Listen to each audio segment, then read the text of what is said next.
Mañana más temprano leía un informe que hizo el Sistema Nacional de Información Criminal del Ministerio de Seguridad y dice ese informe que 22 personas intentan quitarse la vida cada día y son registradas en el sistema sanitario. Esto significa que por cada persona que se suicida, cada 2 horas, al menos otras 2 lo intentan y logran sobrevivir. Es realmente impresionante. Esto se suma a lo que en su momento habíamos contado de la Universidad Austral, que había hecho un informe sobre los jóvenes entre 10 y 19 años, que por primera vez en el año 23, por primera vez en el país, el suicidio se transformó en la principal causa de muerte entre mujeres entre 10 y 19 años, informe en ese momento de la Universidad Austral. Y hoy también dábamos cuenta de un informe de la misma Universidad Austral que indica en este Día Mundial de la Niñez o de los Niños, el 35% de los niños entre 1 y 14 años recibe castigo físico como método de disciplina. De estos temas vamos a hablar con Victoria Bain, que es investigadora de este Observatorio de Desarrollo Humano y la Vulnerabilidad de la Universidad Austral. Victoria, muy buen día. ¿Qué tal? ¿Cómo le va? Buenos días, Eduardo. ¿Cómo están? Con ganas de que nos juntemos a hablar de datos mejores alguna vez. Ojalá, porque la verdad estos datos son dramáticos. Sí, realmente sí. Nosotros sacamos el informe y en ese momento habíamos hablado justamente por el tema del suicidio adolescente y la crisis de salud mental adolescente. Nos tocó el momento de sacar el informe y relevar los datos en el observatorio respecto del estado de la niñez en materia de derecho, haciendo el aniversario, ¿no?, de la adscripción al digamos, el Convenio Internacional de Derechos del Niño. Y los datos no son más alentadores para nada. Sí. No, y lo que agrega este informe del Sistema Nacional de Información Criminal, yo arranqué la radio a las 6 de la mañana, ¿no? En las últimas 2 horas ya hubo 2 personas que se suicidaron y 2 que lo intentaron. Eso pasa cada 2 horas en la República Argentina. Es dramático. Sí, absolutamente. La crisis de salud mental ya es transversal y vertical.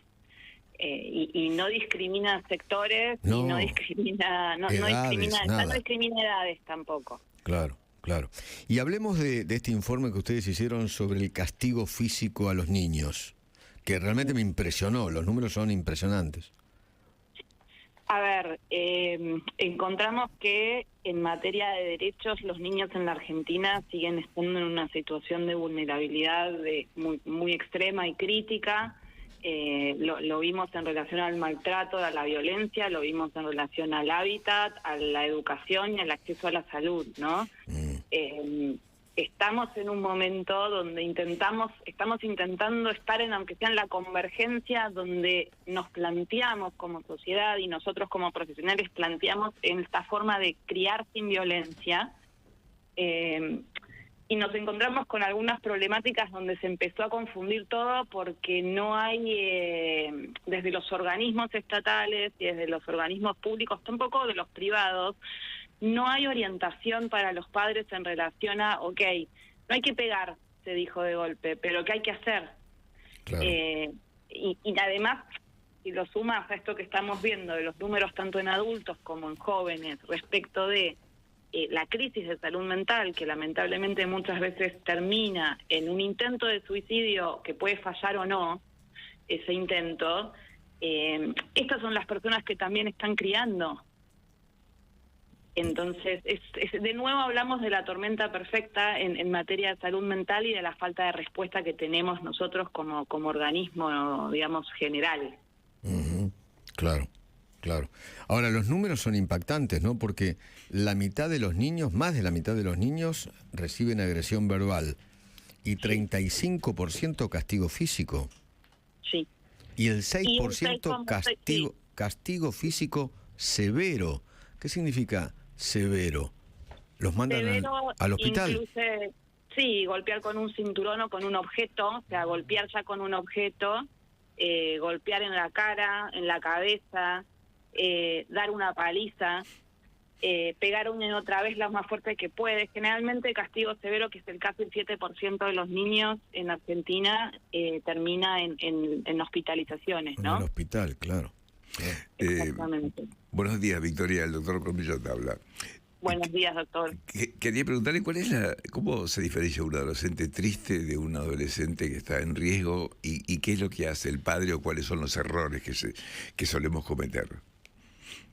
En realidad creo que tendríamos que discriminar primero entre lo que es el screening y cualquier señal que a mí me parezca anómala, y un poco lo que uno trata de transmitir y qué es lo que nos está faltando en materia legislativa en Argentina, en la formación de docentes y personas que trabajen en cualquier sector público de salud o educación, que es a quién acudo si veo algo que no me parece que sea típico.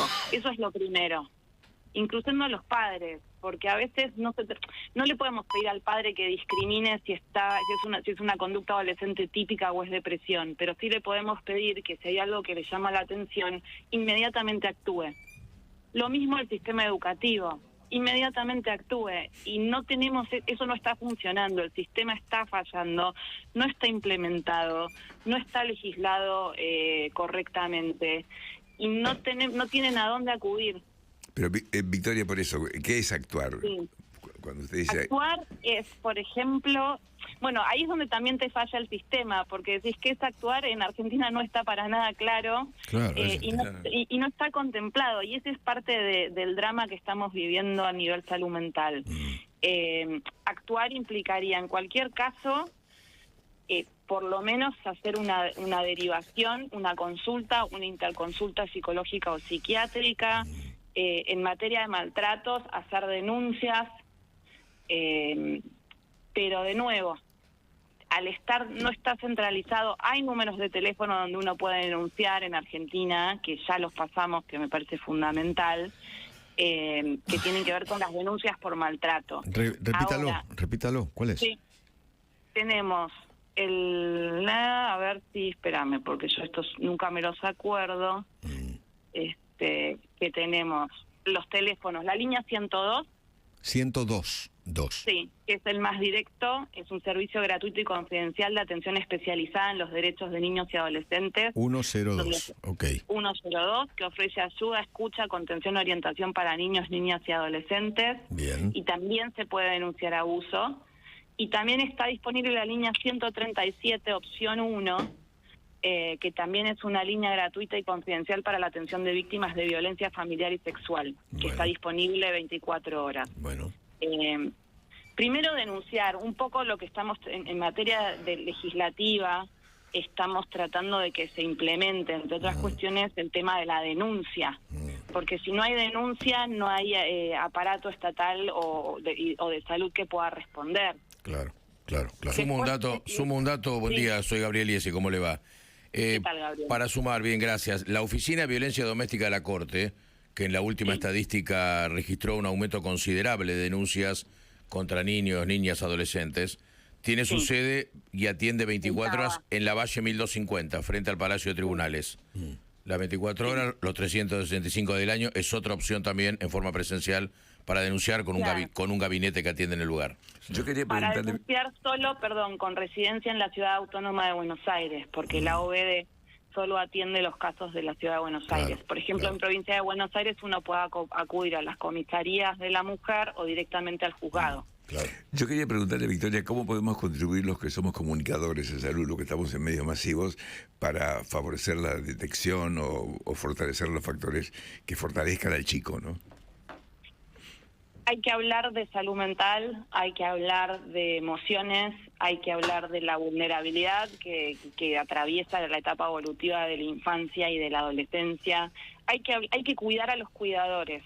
Esto no es un punto menor. Muchas veces ponemos el foco en qué barbaridad el maltrato hacia los niños y cuando estudiamos las causas, que es un poco lo que hacemos nosotros en el marco de nuestros estudios de investigación y en materia, digamos, de nuestra agenda científica, los cuidadores también están desbordados.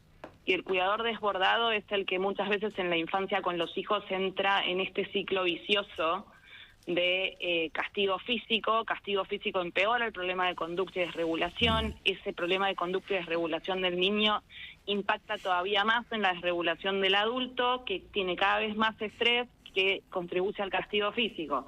Entonces, cuidar al cuidador. No sé si se acuerda, doctor, por ejemplo, en materia de Alzheimer, cuánto hablamos de cuidar al cuidador, ¿no? Sí, ahí se habla mucho, sí. Hay que empezar hasta a hablar grupos. en materia de infancia también, Sí. porque no todas las veces separar al niño de la familia es la respuesta. Hay muchos casos donde esos cuidadores, con la atención pertinente, con la orientación necesaria que hoy no tenemos, la ley en Argentina, que no hay una ley específica contra el maltrato infantil, no la hay todavía, hay una ley general de derechos del niño con un solo artículo que habla de violencia, Claro. plantea esto de que los padres reciban, los padres criadores o quien sea que esté ejerciendo la crianza, reciban orientación para poder criar sin maltrato. No hay tal orientación, Sí. perdón, no hay en el sistema hoy como tal, no existe tal orientación, no hay a dónde ir. Ok. Victoria, le agradezco mucho, ¿eh? Gracias por atendernos. No, muchísimas gracias a ustedes. Victoria Bain, del Observatorio de Desarrollo Humano y Vulnerabilidad de la Universidad Austral. Mientras en el resto del mundo los suicidios disminuyen, en la Argentina están aumentando. Quiero recordar que hay un centro de asistencia al suicida, que es la línea 135, 135-135, y hay una línea gratuita desde Capital y Gran Buenos Aires, el 011-5275-1135, o el 0800-345-1435, desde todo el país.